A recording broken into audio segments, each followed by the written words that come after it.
A danas se obilježava Dan pobjede nad fašizmom. Tim povodom je sinoć na platou ispred Skupštine nastupio Kids Pop Hor. I nekako sve na lijep način vratio u prošlost. I to nas je motivisalo da se zapitamo zašto smo nostalgični, zašto nas nešto uvijek vraća nazad.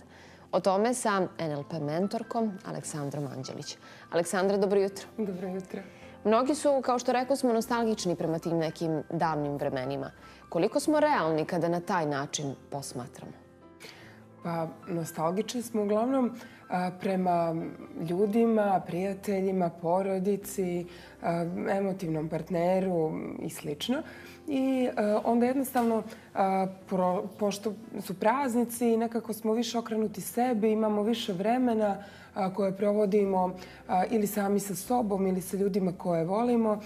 Nekako evociramo te lijepe uspomene i bude se lijepa sjećanja na razna ljetovanja, zimovanja, putovanja, razne odnose i slično. I onako negdje kopamo po razne slike po svojoj glavi koje nas na te emocije negdje i podstiču. Pa imamo, recimo, nerijetko se dešava da muškarci pričaju o danima iz vojske i na tren se čak i čini da im je žao tih vremena koja su prošla i prijatelja koje možda nikad više nisu vidjeli, a toliko godina je prošlo. Imamo žene koje govore o tome kako su nekad za svoje plate mogle da kupe puno predivnih stvari koje su jako kvalitetne ili da onako potajno pričaju o tome kako su se negdje gledali po korzima sa svojim sadašnjim muževima, pisali pisma i razne druge stvari. Ili neki od nas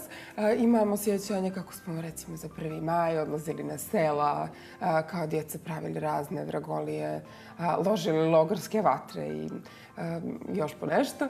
I to naravno kod svih nas budi predivna sjećanja, nezavisno od toga da li je riječ o tome da se sjećamo ljudi koji su nam takve stvari prepričavali ili smo sami negdje bili akteri takvih događaja. I onda ko će reći šta je realno kad naš pamti takve neke stvari i samim tim proizvodi predivna sjećanja, zadovoljstva, smijeh kod nas i kod ljudi sa kojima razgovaramo, a možda nam se otme i po neki onako fin uzdah.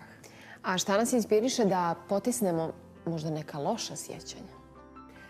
Pa, na to da potisnemo loša sjećanja, a da negdje, da kažem, ističemo i veličamo lijepa, to je u stvari, da kažem, odabir naše podsvjesne misli. Ona je odabrala da to budu stvari koje su negdje u tom trenutku najvažnije za nas. I shodno tome da kažem, tokom praznika imamo vremena da se pozabavimo svim tim stvarima i sjećanjima, onda jednostavno u želji da povratimo to lijepo što je bilo i da se onako prisjetimo lijepih stvari, naš na površinu izvlači te lijepe stvari. Pa to je dobro, to je svakako bolje. Jest.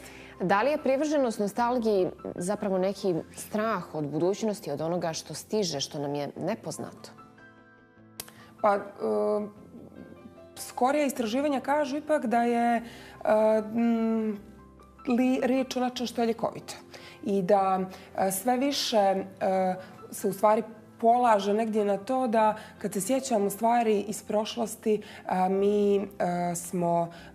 mi negdje, ajde da kažem, podstičemo sebe i podsjećamo sebe da ako smo mogli nekad da budemo srećni, zadovoljni, veseli, zaljubljeni, da to možemo da budemo opet u budućnosti. I ne bih rekla da je negdje bijeg, već da je riječ o prosto podsjećanju na stvari koje su bile, koje nam mogu biti dobra podrška i oslonac za stvari u budućnosti. Meni se čini da smo svi prestali da se radujemo sitnicama. Da li je to razlog zašto smo nostalgični? Pa danas živimo jako brzo i prebrzo. Uvijek smo u nekoj trci i da nešto kupimo, da nešto stvorimo, da nešto dokažemo, da imamo nečeg višeg i tako dalje. Sve u svemu dosta stvari se podvodi pod to kako ćemo mi da kupimo razne stvari koje će nam donijeti mir, zadovoljstvo, sreću koju smo imali nekada. Zaboravili smo da su stvari mnogo jednostavnije i da sve to što želimo da kupimo danas nekad smo imali besplatno, a iste te stvari su i danas besplatne. Samo što nekako u današnjem načinu života, modernom svijetu, mi to zaboravljamo. I upravo zato što zaboravljamo, nekako smo nostalgični, idemo u tom pravcu. Kako je bilo nekad? Nekad smo mogli, nekad smo imali, nekad smo se radovali, nekad smo imali koncerte. A danas kad imamo, recimo, koncert hora, to nam se podrazumijeva. Bit će oni opet, a poću neki drugi put. Nemam sad vremena, jer danas trčim, radim, da zaradim, da bih se smijao, da bih bio srećan. A zaboravljamo da bi nas isti taj hor možda nasmijao, vratio u neka divna prošla vremena i možda nas, recimo, podstakao da se danas radujemo svim mogućnostima koje nam današnji svijet nudi. Jer čini mi se da danas imamo, da nam je sve dostupnije nego nekad i da imamo više nekako i načina i prilika da budemo srećni i da se radujemo, ali to jednostavno ne koristimo. Ono što je meni najstrašnije u svemu tome je da mi nekad planiramo i posjete porodici, prijateljima, a ne bi trebalo da je tako. Nostalgija nekad budi tugu u nama, je li tako? Jeste. Jeste. Naravno, nostalgija sa sobom nosi taj osjećaj tuge i možda nekad usamljenosti, pogotovo kad su praznici, pa se opet sjetimo vremena kada nismo planirali posjete jedni drugima, nego se znalo da se mi tu sastajemo.